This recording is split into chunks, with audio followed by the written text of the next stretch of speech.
reviews for a client. In this case, anyone writes, now see, this is a 4.5 star, but if you read the review, it's a bad review. Nice clean hospital, but rest of everything, bouncers in front of lift giving scary looks. Pharmacy only give full pack of medicines, no cutting or giving the medicines. And so feedback is bad, but rating is good. So what we do is, bot goes through the feedback, analyze it, and then understand sentiment, whether it's a positive, negative, neutral, and then gives out a response, automatically post online immediately in real time. So in this case, it's more of an apology from the hospital that okay, we'll look into the issue. Right? So this is auto-generated. Auto-generated. We can have variations in the comment so that it does not look monotonous. So what we can do is similar appreciative, let's say have 5 or 6 content and then randomize it. If you look at a good feedback, this is a good feedback, then of course, it's more thank you, we appreciate. Are we also inviting people online? Oh, Google Meet. Oh yes. So Akin masuk. Siapa yang tak boleh attend tu masuk Tak, dekat laptop dia. Just copy it. So we cannot log into the platform, but what I can show you is a YouTube video of the product.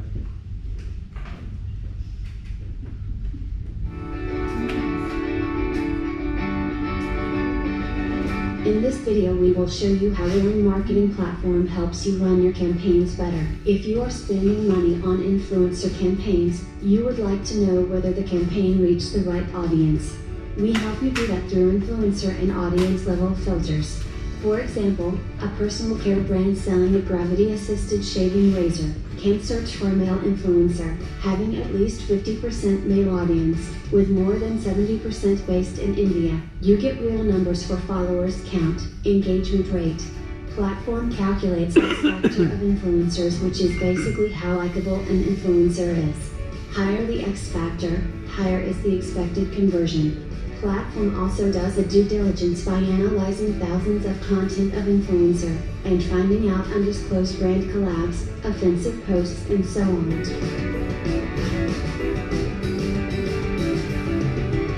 If you have a Shopify or any other online store, the platform can help you retarget customers who have browsed products or added to cart but did not purchase. You can use the rule builder to create your own rules and define target audiences. Platform automatically sends them offers on the messaging application and handles any queries while trying to generate a sale.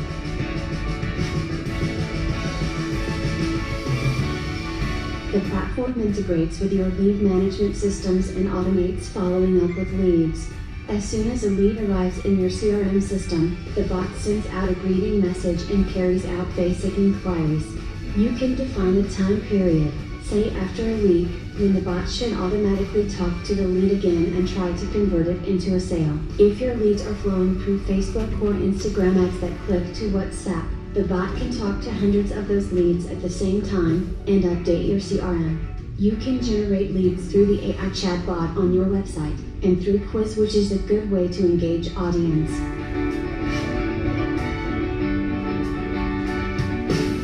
The platform helps you monitor social media sentiments about your brand or products from Google other sources and auto-respond in real time. An email alert is sent out as soon as someone writes a critical review. You also get insights into product-wise sentiments over a timeline so that you know where to improve your products or services.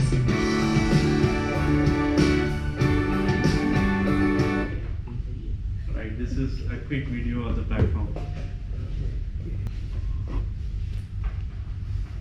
What we will do is go through some of the analysis, technical analysis, and also Pranav is building a code so that we will walk through how Python can be used in preparing the data structure for some of these things, and also visualization through Matplotlib and similar packages. So data analysis, visualization, code walkthrough, and then the concept domain understanding, and finally how AI helps in this, right? So in the interest of time, I think I did few RSI, Bollinger, MACD, but we will use code and data analysis to reflect the same concept, right? So while we are going through the slides, it gives Pranav some 15-20 minutes to work out his code. Okay, so this is a momentum indicator. Now, in equity analysis, there are two ways largely people do it. One is fundamental analysis, and second is technical analysis. Fundamental analysis is going through your balance sheet, working out projections, finding out what would be the EPS, earning per share historically, and all that. There you take care of macro factors affecting the company or in the industry. The second side is the technical analysis. Technical analysis is going into the stock price data and trying to find a pattern. Now both the things are there, for last 50-60 years. In Open TV, there are hundreds of experts in technical analysis, and everybody is buying, selling, and there are lots of software also. So technical analysis as such is very commoditized, right? Everyone knows in the market that if this happens, that happens. It's a buy and sell signal. So you will have to find out then where is my edge. If all of you can go and read this on Google, then how will I make money? If everyone has the same information, then you are not going to make money. So that is where timing, speed of trading, accuracy, risk management, discipline, that comes into play, and that is where technology can help you. Okay. So first of all, concept. Now MACD is moving average, convergence, divergence. Convergence, divergence. We'll if this is the red is my price line and this is MACD line. So sometimes they are converging, sometimes they are moving away. That's why this word moving average means from the stock price, daily stock price. Let's say you have the stock price of a company. Then for 12 days you calculate. EMA is exponential moving average. There is a formula to it, but what it ensures. Why do we use exponential? Exponential always ensures that your values will remain between 0 to 1. It's a log function, opposite of log function. Okay, so very basic way, what you do is take Excel, put the stock price, last 26 days, and then 12 days and 9 days. So 12 days minus 26 days EMA gives you MACD, which is the blue line. Red line is the signal line, which is the 9 day.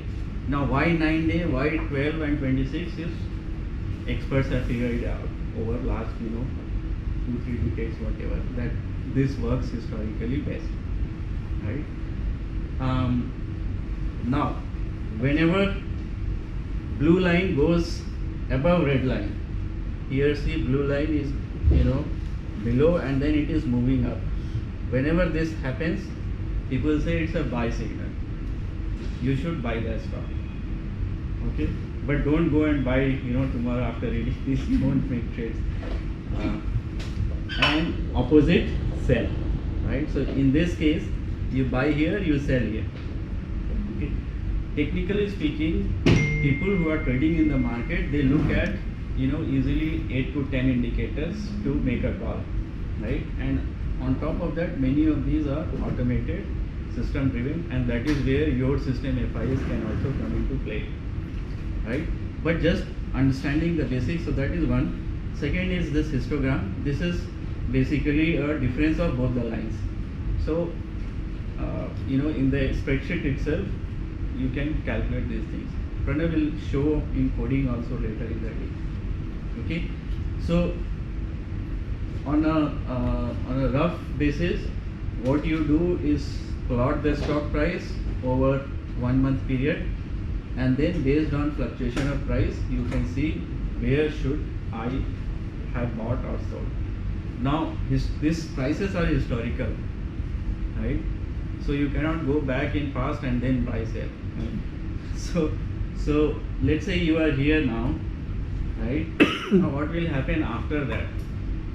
That is where prediction and forecasting helps, right?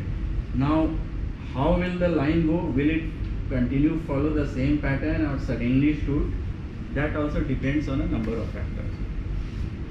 Clear? Okay, let's see the other one.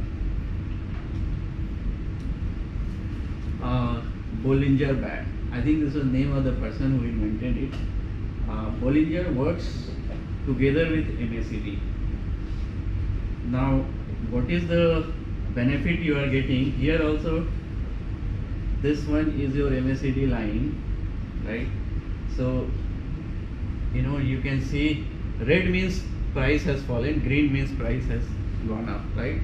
So you see these are ticker prices, stock tick. So how much is the order here, or these are also called candlestick patterns because it looks like candlestick. Now the trend is downward, right? It is coming down. So MACD we explained earlier, MACD for the same stock data. This is the MACD part. You can see, the trend changing here. Blue was down, again blue is coming up, right? So MACD gives you a trend when you should start buying, when you should start selling. Bollinger gives you a band, a channel that okay, if it starts falling, how long it will fall, right?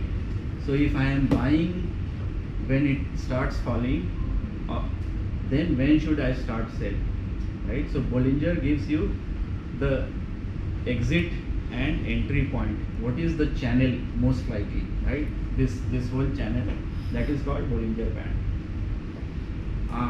So together they tell you that okay, the direction is changing, but should I wait for another day because I don't see the buying entry point good enough, attractive enough, right? So together they tell you when to enter. First confirm the direction, it's a downtrend, uptrend, when to enter and when to exit.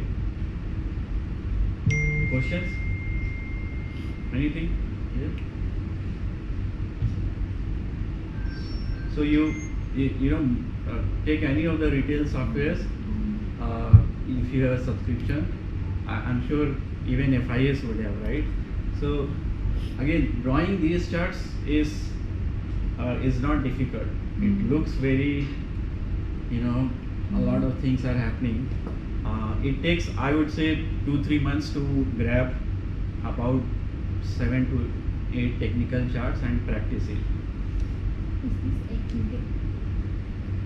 Good question. So, as I said, if everyone knows this, then everyone will sell, right? When you are also trying to sell, for example, right? So you will not make money. You will make money only when you know anything more extra. So find someone who has that insider information, then you will. No, so I think what you can still do is first cover the basics, right? Because these things serve a purpose. That is why people, at least they will have on their dashboard, okay, what Bollinger is telling, what is my, direction and all that, right? That is first thing. Then comes your own preferences. Should I be investing in healthcare or not, technology sector or not, right? Because each of the sectors have a different cycle also, right? And risk. For example, medical pharma, you have to stay longer. You have to see what US regulatory FDA is doing, so there are certain industry watch that you should do, you should apply. So if you know that I'm going to buy IT stocks, right? Then you have to monitor USD, MYR, Forex also, right? Because that is a very critical thing. So I would say don't take decisions on this alone. And I'm not stock market expert. I come from a financial background also. My MBA was in finance.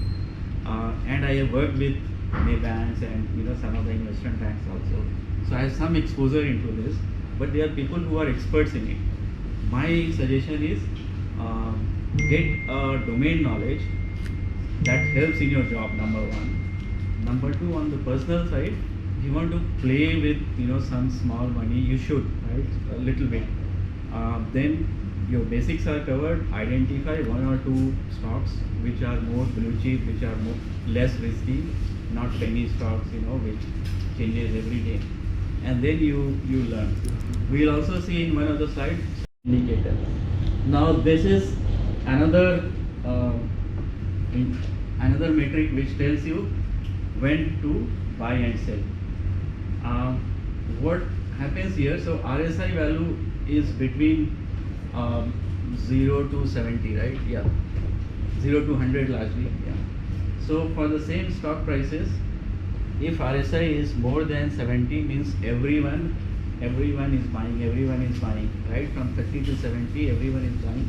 So you should start selling when it is nearing 70. And when it is less than 30, means now people have sold, so you should consider buying it. This is same stock market price. This is the RSI analysis. So this graph, right, if you convert, you should see overbought 70%, oversold. So this is the band. So this price is moving here. The moment it is touching, and it can happen many times that look, it is moving here, but it does not touch and come back, right? For example, it is falling, so you can say that this is 0 almost, right? No, this is 50. So it can turn it back also, right? So there is no guarantee that you, let's say you have bought at 30. If you keep waiting, don't think that it will always go to 70 again, right? Things can change. But it's a good way to at least make money on the edges. So from edges, every time it has turned, right? So most of the time it will turn. So you buy there, maybe sell again, or sell there, buy again. Okay. Now again, same thing. Not one indicator is alone. You have to look at others also. Now there is some bit of AI here which I have noted down. So what AI can do is, let's say instead of 2, 3, you have 10, 15 different indicators plus macro indicators, right? Fundamental indicators. You put everything together, individually what are the signals that each of the indicators generate, right? Now based on historical data, and because AI can identify patterns, right? Some of the patterns which are not known also, right? So it can suggest that, look, I think that this is an entry point, right? Now next comes, how much position should I take? Okay, I need to enter, but it is also possible, let's say if you have 1 million ringgit, right, and you take position in a small stock which does not have enough liquidity in the market, not many shares are available, you spend 1 million ringgit, the price will change huge, right, because it impacts what is the available liquidity for that stock. So it for depending on what type of market liquidity that stock has, things can impact. So bigger players, when they enter, they tend to change the direction of the stock also. So if all your indicators are saying that it is a buy now suddenly Citibank dumped $50 million worth of stocks, right? Then suddenly it will, everyone will think that there is something that Citibank knows which charts are not telling. So sell. Then your all trading strategies goes for a toss. So we also look into the corresponding derivative position. Now what is derivative here? Very quickly. So let's say if I have bought in market 100 stocks of what's a good blue chip company here? Maybank. Maybank, yeah. Let's say 100 stocks of Maybank I am holding. Now, God forbid, let's say some adverse news have come on Maybank, right? CEO resigned or changed, whatever. Now, if you know that, look, Maybank has been very stable stock, but I don't want to sell for next 10 years, then I don't need to protect my position. I know that ultimately it will settle, right? But let's say I'm holding a large position in Maybank, but I might need money back in next 2 months, right? So in that cases, I can take a opposite position in the derivatives market, right? It's different than stock market. It's largely used in commodities space, where the prices are changing, fluctuating on a number of things, oil, iron, here. So most of the traders, they will always have forward positions or options against the market, hedging their risk, or in currency risk are hedged, right? So institutional investors, when they take position, they don't take naked positions. They will always cover it with derivatives, but not complicating the matter. What we are doing right now is just focusing on equity market, stock market. But I'm saying those things can also impact the stock prices while you are only focusing on technical analysis, right? Okay.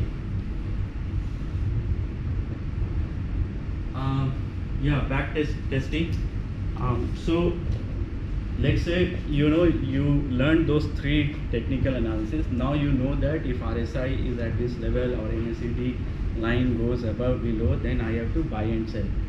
Now if you want to test out this strategy, there's a concept called back testing. Back testing, very simple, testing on something, backwards data, historical data, right?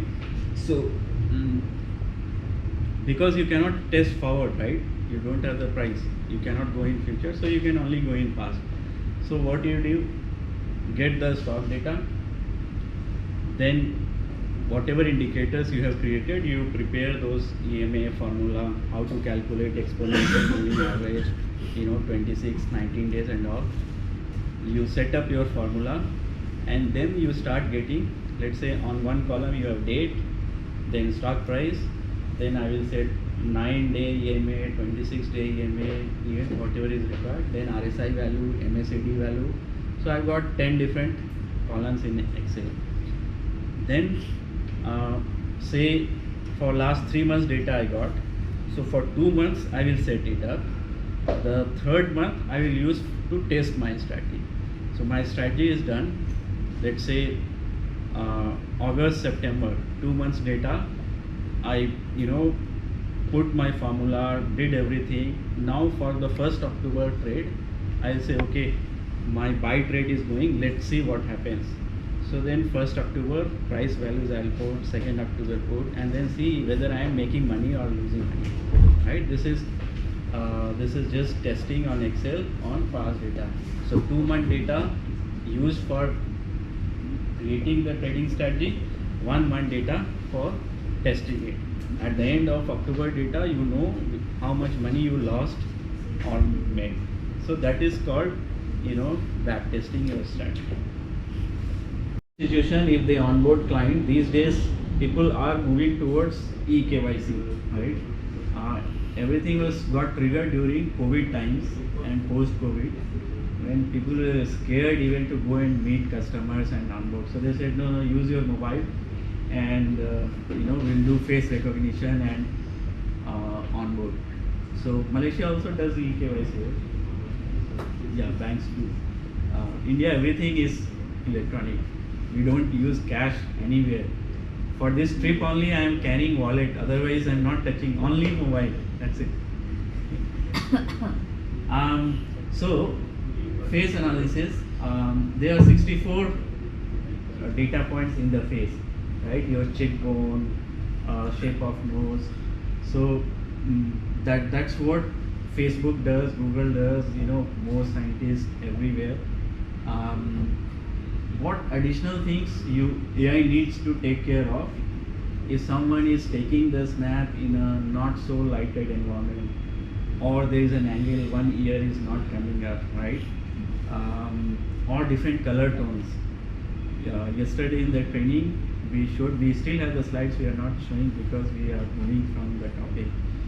Google Images, what they did once was identified couple of black people as gorillas. 2015. I have the image, I can show you. And then there was in US. Then there was so much controversy around it. And to be honest, one of the ladies, she was having hairs like this in the photo, right? So, yes, the AI could not understand. For one reason, it was not trained enough on black people. It was largely trained on white people. So then Google went back, corrected, but they still could not fix it. So what they finally did was they stopped identifying anyone as gorillas. So they took out that label itself for some time. I think after it took them 2-3 years to start doing it. There was another case where they trained that autonomous vehicle, self-driving vehicle, and it was able to detect animals, all animals like deer running, elephant walking and all, but they never tested in Australia on kangaroos. Kangaroos have a different motion, right? They hop. So they always tested where animals are walking or running linearly, right? Like humans. Now the moment someone starts hopping, the system was clueless. What's happening? I don't know what object is it. Right? So those things happen. Coming back here, so it's possible that a completely unseen data, for example, in India, the east side, we still have people who have very Chinese-like appearance. East India, North India is more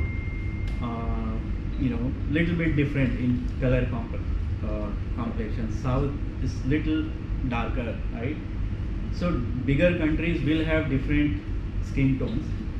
You should go and test your system well, otherwise citizens will complain. eKYC is one.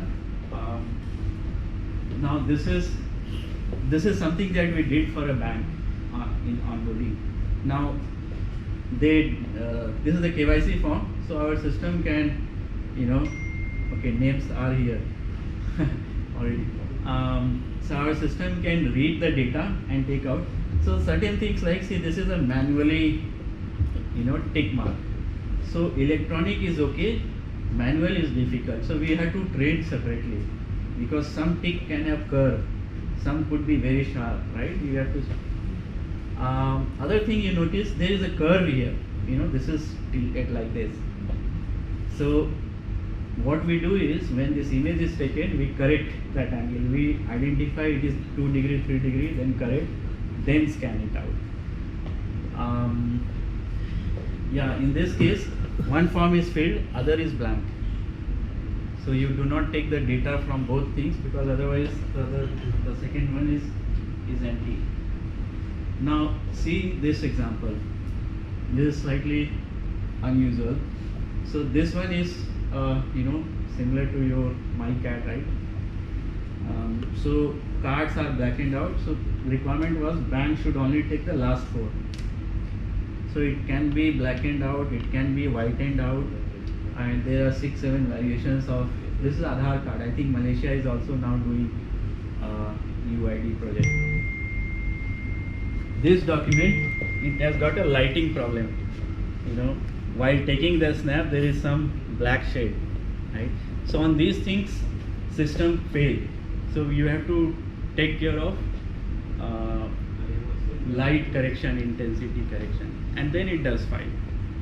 So we had to train it separately. So point is, in many of the financial applications, to onboard clients, or to even read documents, right? Whether it's an invoice document, bank statement, KYC document, identification documents, all these AI can help, and companies are using. Okay, I think slides wise I've got this only. we can look at coding, program coding, and Pranav will talk about Python code structures, how to do it, and use the same MACD thing to show how it can be done in programming. Okay.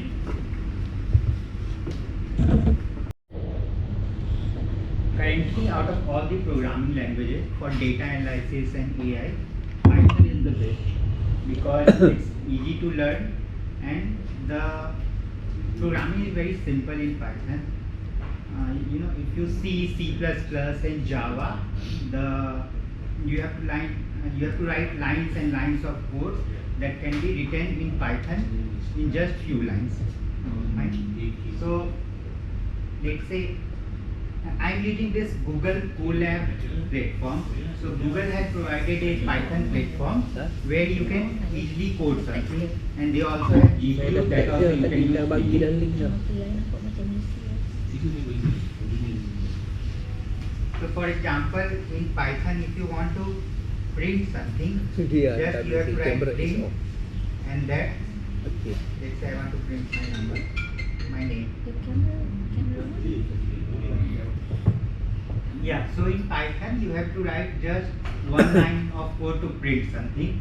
But if you see C++, you have to include IOStream, then using namespace standard, cout. You have to write many lines of code. Also in Python you do not need to initialize any data. So in C++, if someone is familiar, okay, I forgot to ask you, how many of you are familiar with any programming language? Okay, many. Which language? Java. Anyone Python? No. Someone admit. Someone online itu dia. Yes. So to print something in, let's say, Java, how many lines of code are needed? Sistem Only one line. You don't have to include any library or anything. You have to do that. So in Python you don't have to do anything like that. You can just use any Python editor and you can start writing. It's very easy. Also in Java and C++ you need to initialize data, right? If they are int or string or things like that. But in Python no need to do that. You can just say a equal to 2 and then It's printed. if you print a,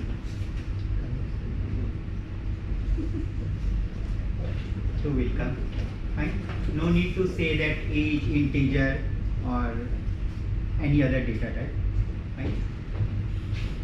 Similarly, I think in C++ in a list you can have only similar kind of data, right?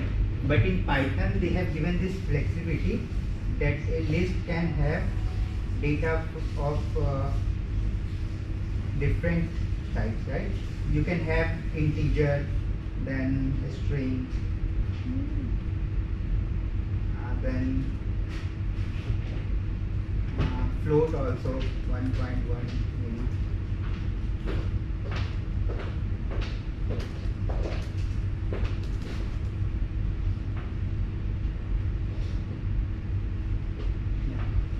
So it gets printed, it does not give any error, right?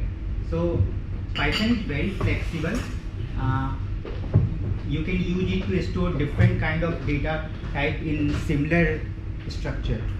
So many times it happens that our data is not very clean. They are supposed to have, let's say, only numbers, but sometimes they also have strings, and then you have to do all cleanup. But if you use C++ and other languages to do cleanup, then you will end up getting a lot of errors because data types are different. But in Python you can do it. Yeah, Python also have some amazing libraries like Pandas. So Pandas is generally used to analyze data. It's a program version of Excel, you can say. So do you have something like Pandas in C++ and Java? where you can interpret tables, you can merge them, maybe plot using tables. No? Yeah. So Panda, Python has many amazing libraries. So Panda is one of them. So let's say you have a CSV file. You are familiar with CSV file, right? It's similar to an Excel file, but just it's comma separated. So let's say you want to read a CSV file. So you can simply import Panda. So I'll just write again. Import Panda. And we generally use some short form so that we don't have to write Panda every time. SPD. So the library gets imported. Once the library gets imported, you can do all kind of data analysis using this. So let's say you want to read. I have already uploaded here a Bitcoin file which shows the price. I just show you the CSV file.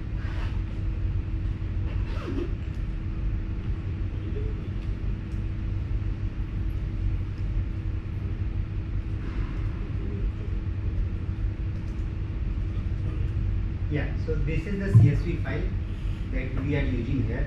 So it has a date and a closing price. So if you have to do data analysis on this CSV file, you can import it.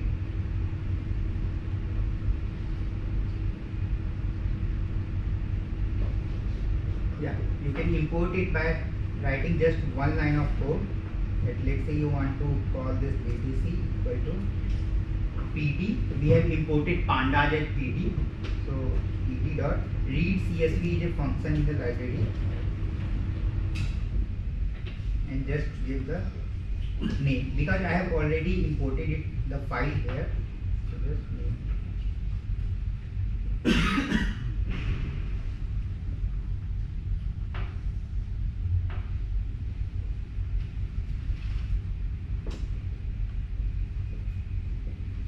So it gets imported in tabular form. You can also click here and see the table is similar to how it was in CSV file.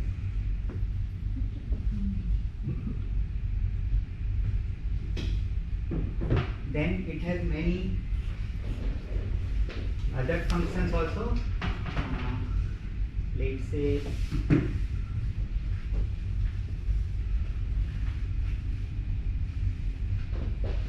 say you have loaded it using pandas and now you want to see some, let's say top 10 rows, then you can simply do the name of data frame. So tables in pandas are known as data frame. So the name of data frame here is BTC, then BTC dot head. Head means it will start counting from top. So BTC dot head, how many rows you want? Let's say you want to see 20 rows, and you can just do 20, and it will show first 20 rows. Fine. If you want to see, let's say last 20 rows, you can just do BTC dot tail, and it will give you last 20 rows. So see, it's going from 1600 to 1619. So there were 1620 rows. It's going from 1600 to 1619. It also has a describe function. So let's say you want to know statistical features of the data that you have just reported. So you can use describe function and know how many values are there. So 1620 values are there. What is their mean, standard deviation, minimum. 25% is that 25% of values in the table fall below this value. Similarly, 50% values fall below this value, 75% fall below this value, and maximum is 100% fall below this value. Fine. So this is very helpful when you want to do a statistical analysis of your data. So is it fine? Any questions till now? Will load the Excel file? Yeah, continue like that. Fine. So Pandas has this function EWM, exponential weighted mean. So using this, you can create the moving average value.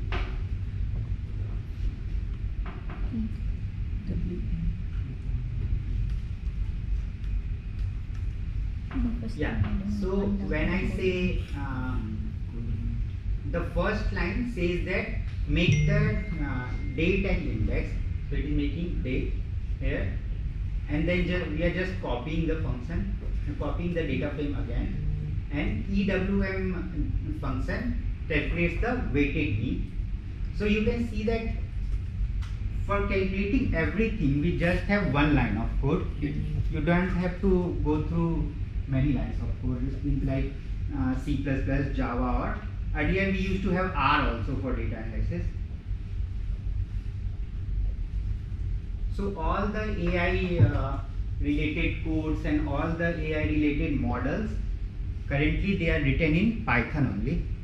Everyone, Google, Microsoft, Meta, everyone uses Python only to write the code, and they deploy on Hugging Face.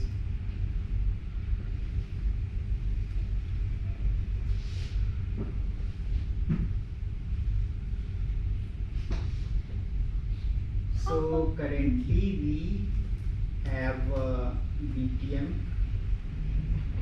not BTM, BTC,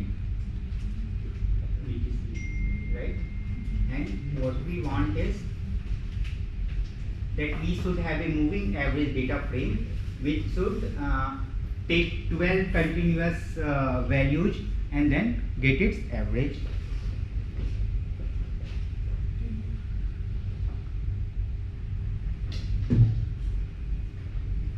So it's just copying the date and close values of BTC, date and close values of BTC, and for EMA 12 it is using the EWM 12. You have to provide here how many number of period for which you want moving average, and then just do dot mean. For 26 you can do 26 dot mean. And for why we are using head here, because we want to see just if you don't provide anything in head, it will give you top five rows. Right? So let's say you want to see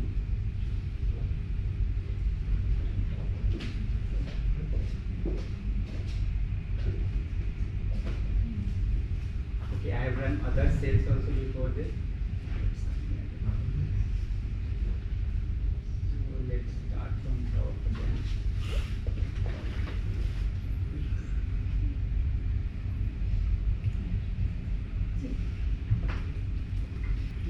So you can see the EMA data frame, the moving average data frame.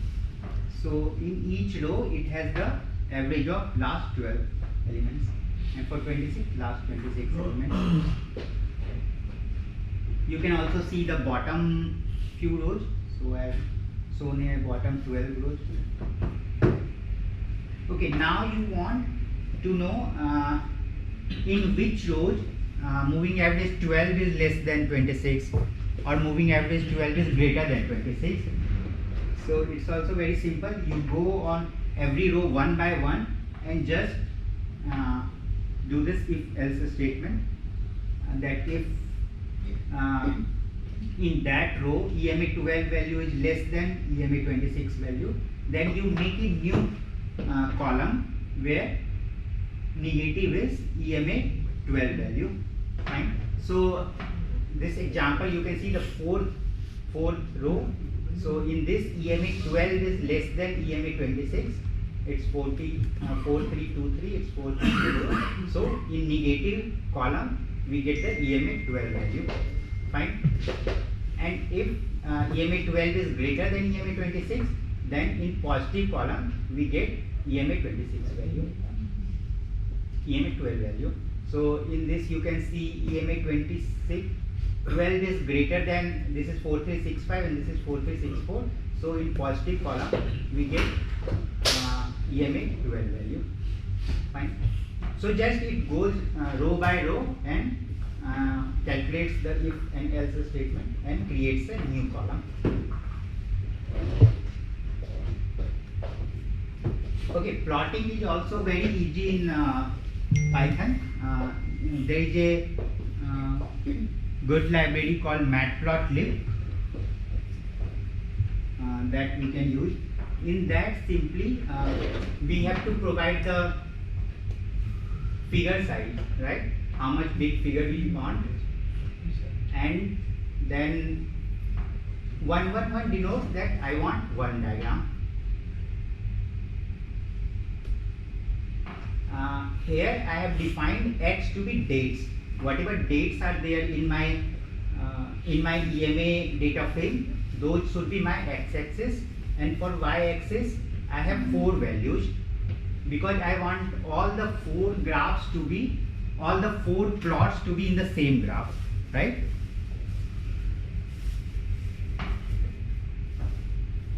So y is the close. It has close, EMA 12, EMA 26, positive and negative. So whatever column you want to plot, just take those columns. So I want to plot the close values, EMA 26 values, and positive and negative values.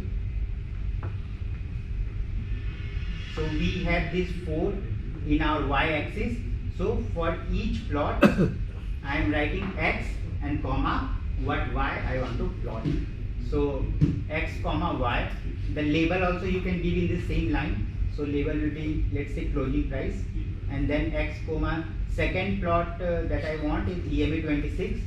So that label I have done at EMA 26. Then positive whenever EMA 12 is greater than EMA 26, and negative whenever EMA 12 is less than 26. This line is just that the legend should be in upper left, so it's here, and then you can see the plot.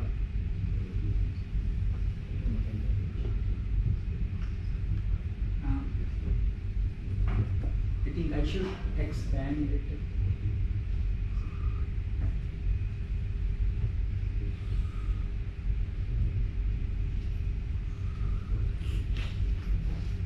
Now the difference.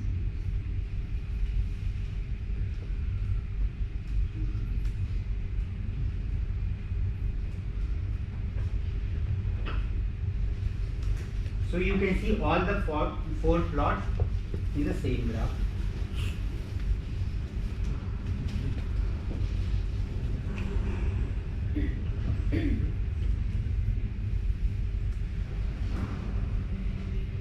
Another analysis that Nishant was talking about, MACD analysis.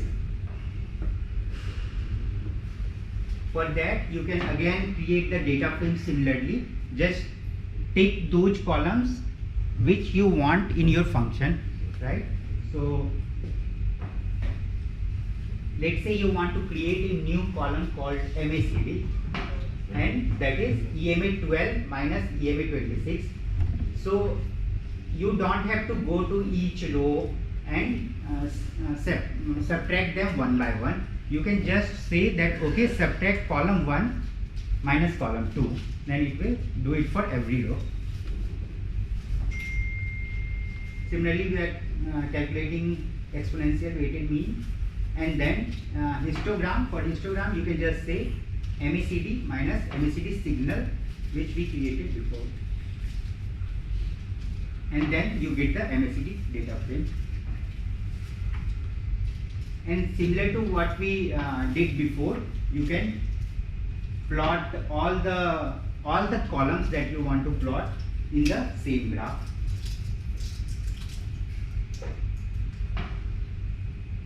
I think Nishant, you can interpret. Yeah, it's just the graph looks slightly different right now because in this example histogram is not calculated, right?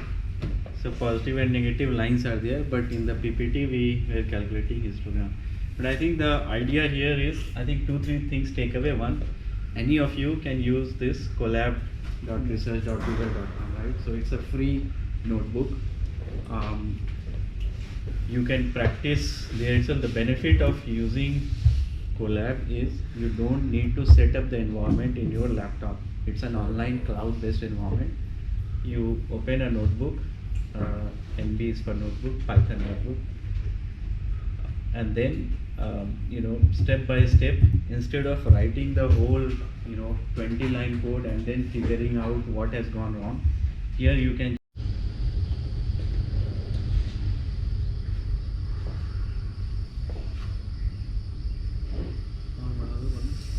okay.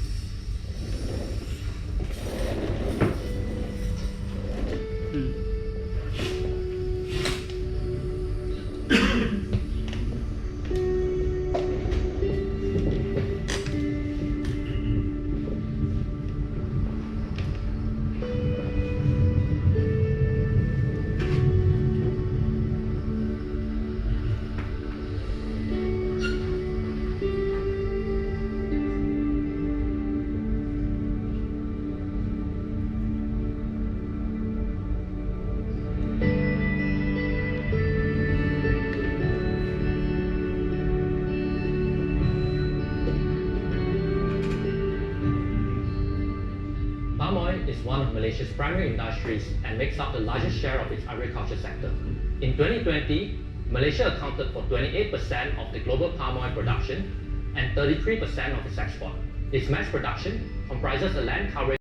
Okay, so in the video, what were they trying to do is, once the fire has occurred somewhere, they want to detect it as early as possible so that it does not spread to other areas, right? So the problem they are trying to solve using AI is, given a picture of a piece of land, they have to identify whether fire has occurred there or not. So again, it becomes a classification problem that on the helicopter which they were using, a camera is fitted. It takes a picture of the land below and uses the AI algorithm to classify whether fire has occurred there or not, whether that image corresponds to a place where fire has occurred or not. So to train the model, what do? We again give it a training data set which has pictures of both the lands, both types of land. One where fire has occurred, so it will look maybe grayish or yellowish, and other where fire has not occurred, it maybe look greenish. So with this data set, the model learns to identify the features of lands where fire has occurred and detects to classify it. That problem is when the fire has already occurred. But another problem that we can solve is to predict when the fire will occur, right? So to predict it, what can we do? We take the historical data. So for example, here I have written some features on which fire may depend. So what is the month? So maybe in summer months there is more possibility of having fire, and in winter months the possibility is low. What is the temperature? What is the relative humidity, wind speed and rain? Depending on these features, the fire depends, right? So we give historical data set to the model that look, on this day the temperature, relative humidity, wind speed, rain was this, and that day fire did not occur. Fine. Then on some other day there were some different values and fire occurred. So based on these features, the model learns to understand, okay, if there will be some values of these features, then fire will occur, and if there will be different values of these features, then fire will not occur. Fine. So in the future, it has to predict whether fire will occur or not. So for that day, it will take all these values, it will compare with the data set on which it was trained, and then it will predict whether the fire will occur or not. So in all the cases which we are seeing, the backbone is the data set. We have to give the model the data set on which it gets trained and then learns to predict for future. So this is another use case where AI is being used to create, or can be used to create money. So Rembrandt, as you know, he was a Dutch painter, very famous, and these paintings are valued at this price. 450 million for a guy standing. I've seen worse. You've seen worse, right? This is 990 million.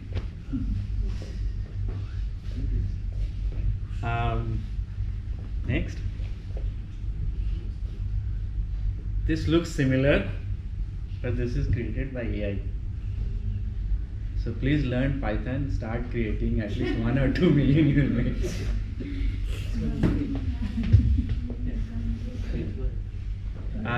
So I think, yeah, there was quite a lot of effort behind it. It was,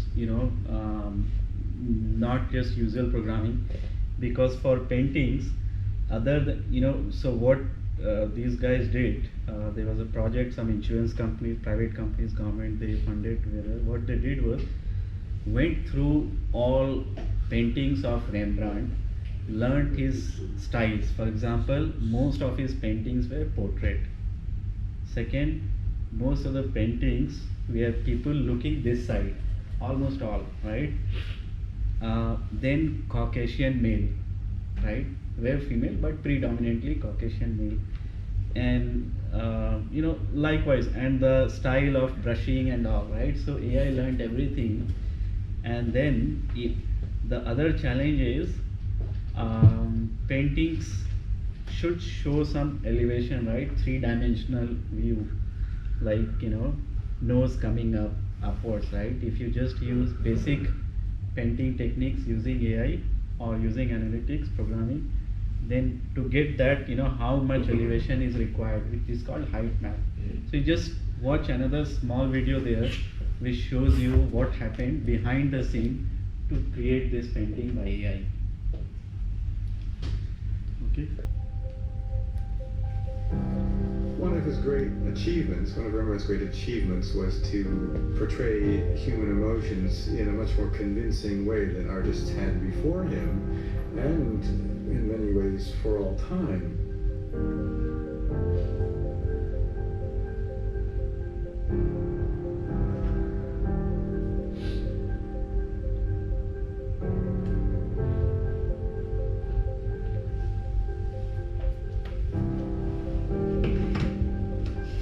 At ING, we believe in the power of innovation, what it can mean to people.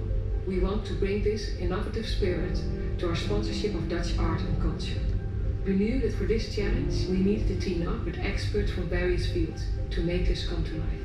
We're using a lot of data to improve business life, but we haven't been using data that much in a way that touches the human soul. You could say that we use technology and data like Rembrandt used his paints and his brushes to create something new. The first step was to study the works of Rembrandt in order to create an extensive database. We gathered the data from his collection of paintings from many different sources, including 3D scans and upscale images using a deep learning algorithm.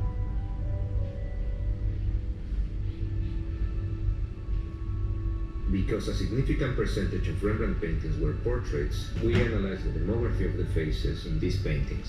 They are ahead. US military, they spend quite a lot. All this technology, ChatGPT, we are seeing now, and everyone is excited. But American spending on AI within military, they are still ahead. This example here, you see there is a unmanned vessel similar to, it does job similar to such a big shape in terms of surveillance, in terms of whatever security other needs are, and there is no one inside here, right? So yes, it saves a lot of cost. It is costly during research and innovation time, but operational costs are less. Human life is not endangered, but these are the innovations that are coming up. An X-ray reader, and the other is a rover kind of unit. So basically these are used to detect landmines, to walk through clear an area of snipers and all, right, before the actual military personnel can walk, right? So they will scan, the X-ray detector will scan the whole terrain, and then the AI will process it in cloud, and then this guy will walk through carefully, telling you, which are the hotspots or safe areas. It's getting more and more used in many sub-processes. In this case, it is being used in the particulate filters making process. Accuracy is 99%. So 32 types of defect it can quickly scan, tell you correctly, which a human will take longer time. So productivity is higher, costs are lesser. 80,000 hours of data. So OpenAI team prepared 80,000 hours of audio data that was multilingual, and it trained the model based on that. So corresponding to each audio, it gave the model text as output, fine. And about 1/3 data is only non-English and 2/3 is English. So accuracy obviously decreases in case of non-English audio. So how this works, you speak something, first model tries to filter the noise and increase the speech quality, and then it extracts the feature. So when you speak, a waveform is formed, and that waveform can be converted to numbers. So everything, model understands everything in terms of numbers only. When we give text data, it converts that to numbers, or speech waveforms, it converts that to numbers. And then we have a modeling for all the alphabets, like how A is spoken, B is spoken, how a particular word is spoken. We have modeling for that, and after comparing that model with the features that was extracted from the what person said, it is able to detect the text that the person is saying. So the trick here is, why it is the best model? Because it has the largest data size. Simple. If I go and I make a data set of 1 billion hours of data, my model will become better, because more data you give to it, the more comprehensive it becomes. Okay, another issue that we generally face is, let's say my name is Pranav, but if people in Malaysia hear the word Pranav, then they can't figure out if it's a person or a place. Can you figure out if you would have heard Pranav word for first time? No, right?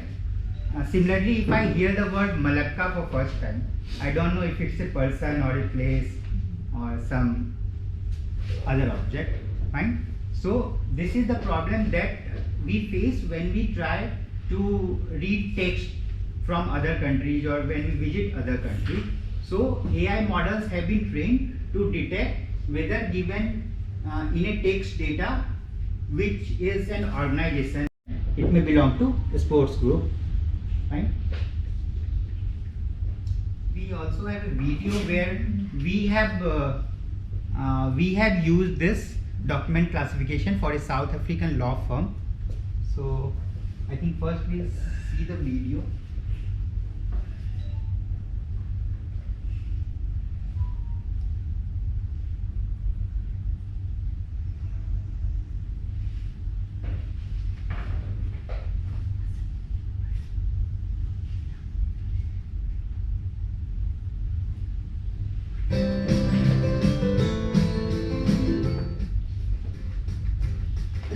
This is our product. We have developed this for a South African law firm. African law firm assists the regulatory bodies in managing the responses submitted by various law firms against the draft proposals.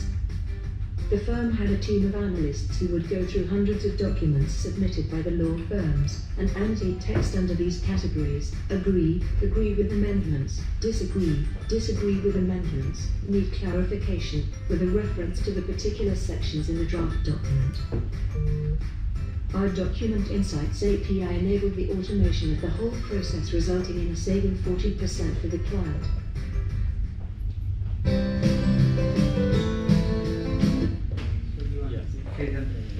No, I was just saying it's a short video, but it shows a few things that any document is developed these AI related tools, AI driven tools, where the tool can scan the X-ray or MRI scans and then identify if the person has got COVID symptoms or not, depending on the perforations, white spots, black spots, right?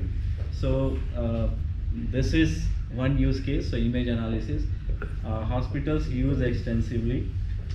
Next, and likewise for breast cancer detection and other symptoms identifications in healthcare, it is being used, right? Of course, with healthcare, there is a data related sensitivity that comes in because patient data, personal data is protected under PDPA law even in Malaysia.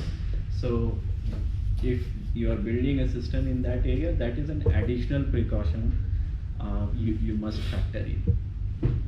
Okay, so what we have seen in these 10-20 slides, different use cases: plantations, forest fire incident, even art, medicine, healthcare. We saw how document can be classified, sentiment reviews, which is consumer industry. So it is being applied in many cases. Idea was to give you flavor how these scenarios happen and what goes behind them. Okay, we have got two more sessions. One is the ethics regulations part of AI, which maybe we'll touch after lunch, and then the second is blockchain and IoT. I think blockchain and IoT are something that you all should definitely understand. Malaysia government is doing few things in blockchain side. One is on the land revenue department, which is making sure that the records of a property are integrated well, and it's not forged. So that is where blockchain helps. So we'll see both the things. Maybe we'll start on the blockchain session, and then whenever you think, lunch break, and then we will continue from there. Okay, and to understand blockchain, I think Pranav will also give a little bit perspective where we are, why we call it's industry 4.0, and what was 1.0, 2, 3, 4. Right, nowadays you will hear people saying we are at industry 4.0 stage. So we'll start with that and then move into introduction of blockchain and IoT. What time we break for lunch? 12:30, 1 o'clock? Okay. I'm flexible. Okay. So maybe 12:30 we'll break. We'll spend 15 minutes on this. All right? Yeah, one. Okay, so currently we are in 4th industrial revolution. 3 have already passed. So can someone tell me what were the previous 3 industrial revolutions? Yeah, you can read the slides also. He is using AI to learn from errors and improve themselves. So yesterday we saw reinforcement learning, where if a machine makes errors, we give punishment, and if it works properly, then we give it rewards. And using this reward and punishment mechanism, it learns to operate properly. So Japanese company Fanuc, I think it can be pronounced as Fanuc, they are using reinforcement learning to train their machines. Then Okuma Corporation, yeah, they are running diagnostic without human intervention. So once a machine is damaged, so it has different image features, right? So based on those image characteristics, it can see, okay, this machine is damaged now, it needs some maintenance. So they do automatic detection of errors. This fiberglass company, they are using AI to speed and slow operations whenever any real-time events happen. BMW is using AI a lot because they have those cameras and sensors that can detect what has gone wrong in their cars, whatever has been produced. Fine. And as soon as the error is detected, they can send it for rectification.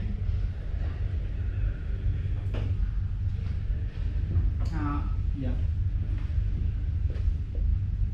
Then we'll move to IoT and blockchain after this. This is a blockchain video also, right? Okay. Blockchains are incredibly popular nowadays. But what is a blockchain? How do they work? What problems do they solve? And how can they be used? Like the name indicates, a blockchain is a This one. Okay. There is a food traceability, right? Use case. That is better to see.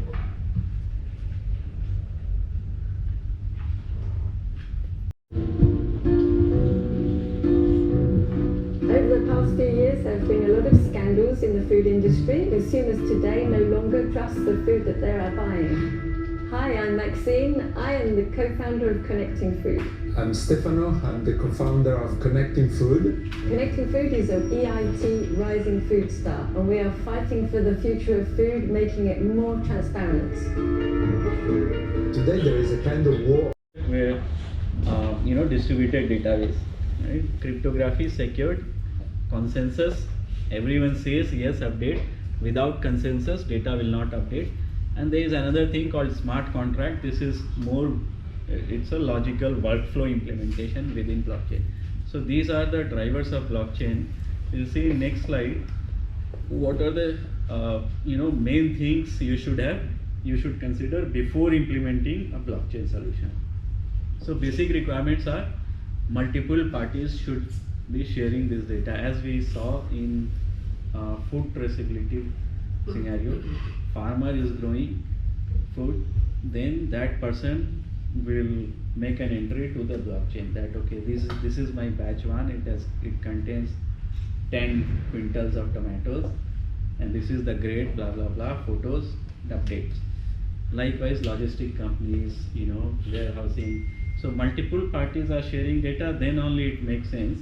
If it is me only, for my purpose only, I don't need to go to blockchain. Sharing data, update data, and requirement for verification. So people should attest that yes, this data needs to be verified, across all the participants, so that everyone in the value chain trusts it, right? That covers the intermediary path and time-sensitive interactions. Now, if the requirement is for a real-time use case, then blockchain is not a good solution because it takes time for all those 10 nodes to commit. Right now, for blockchain, the current technology, it takes around 10 minutes for this consensus to reach. So, your ordinary application, it happens immediately, right? You save a record, press save, it's saved. In blockchain, for a transaction to get committed, it is taking 10 minutes. So it is good for those applications which do not have a real-time need. You cannot use it on Grab, fleet detection, car detection module. Okay? On the network. So, as long as the business case allows me to share that, then it is good. There are no legal and regulatory framework are still upcoming. So, if there is any dispute on transactions on blockchain, or even for that matter, Bitcoin and all, courts do not have a straightforward, legal backing taking any action, right? If money is stolen from your Bitcoin wallet, cannot retrieve. There is no way right now. Some countries are more lax and others are more strict. Malaysia, India, these all are in the block where we are more conventional in terms of cryptocurrency and blockchain. Okay, next. New technology still maturing, so it will have risks, staffing risk, support risk, and hence that option may not be very wise. So if you are using blockchain for a solution, if your client is not using, then you got a problem, right? So within a given ecosystem, it works well. Same problem with integration. So if your application is expecting integration with a different application, and that is not on blockchain, then you will have to spend effort to build integration points, adapters for that, right? So best use cases again, are where the entire industry is using. So for food traceability, I think Unilever is already doing, Nestle is doing. They are using blockchain.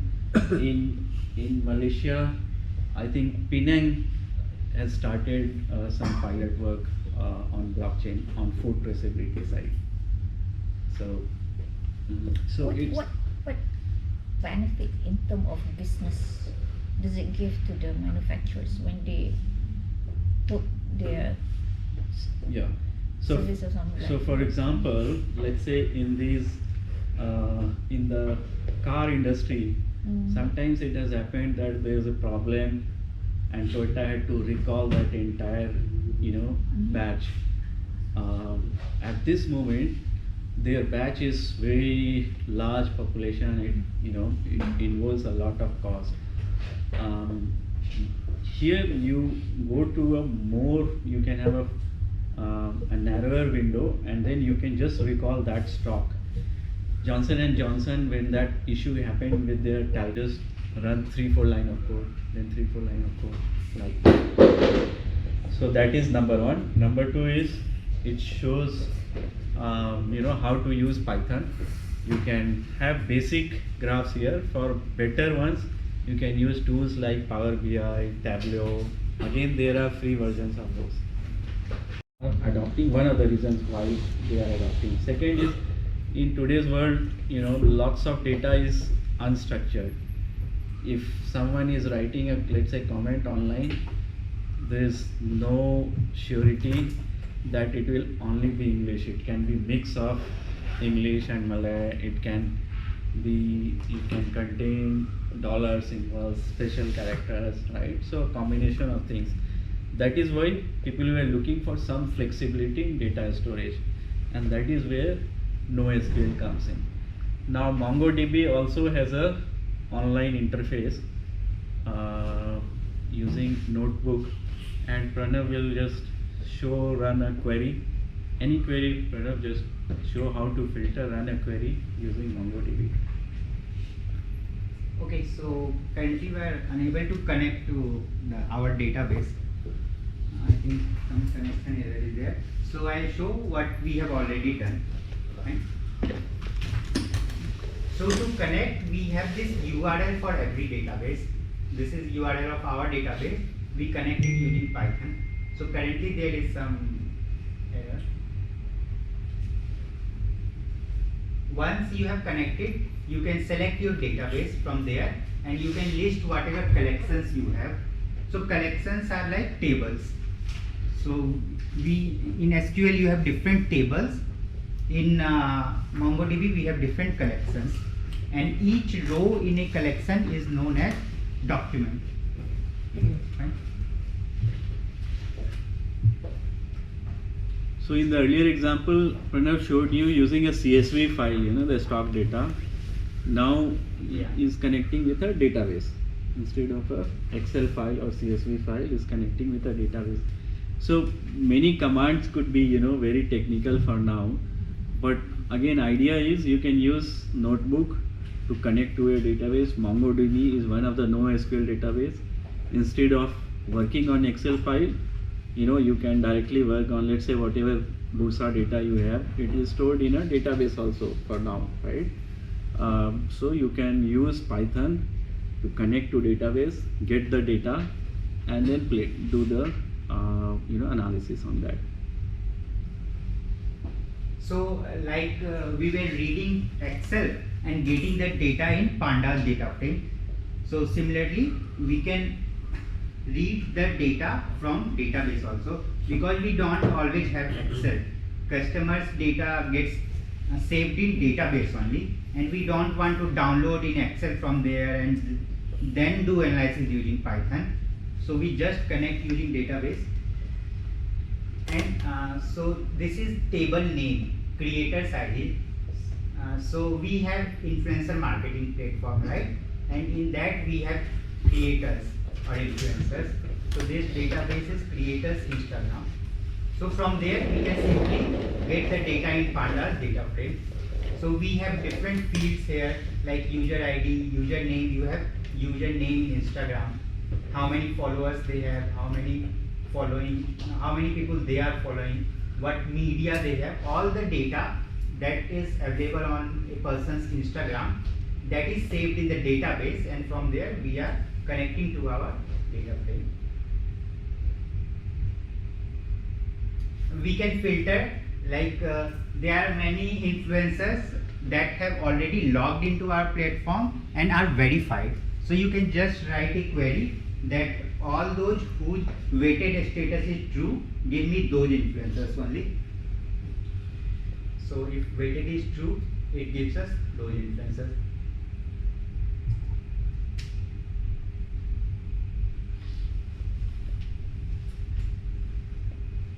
Yeah, so you can also filter all those data which fall within a time range. So created at greater than after 6th October and before 7th October. So you can get all those data.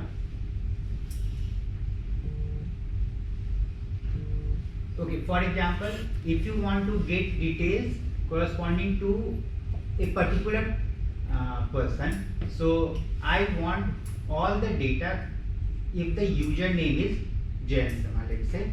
So you can just run this query, it will get you that document. So for that document you get all the data here.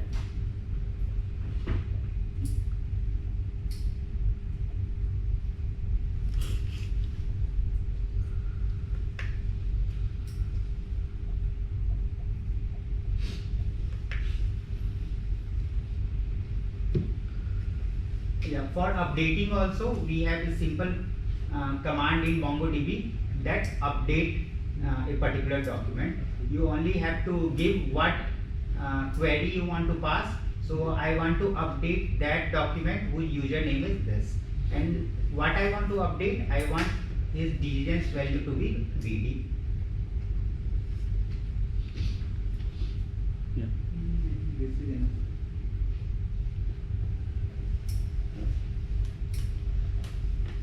Okay. Yeah, on this AI financial side, One thing I missed, there is a very good documentation of Pandas, official documentation. You can go in this documentation, just search Pandas documentation. And go to user. You will get all the possible functions that are available in Pandas here, and you can explore them.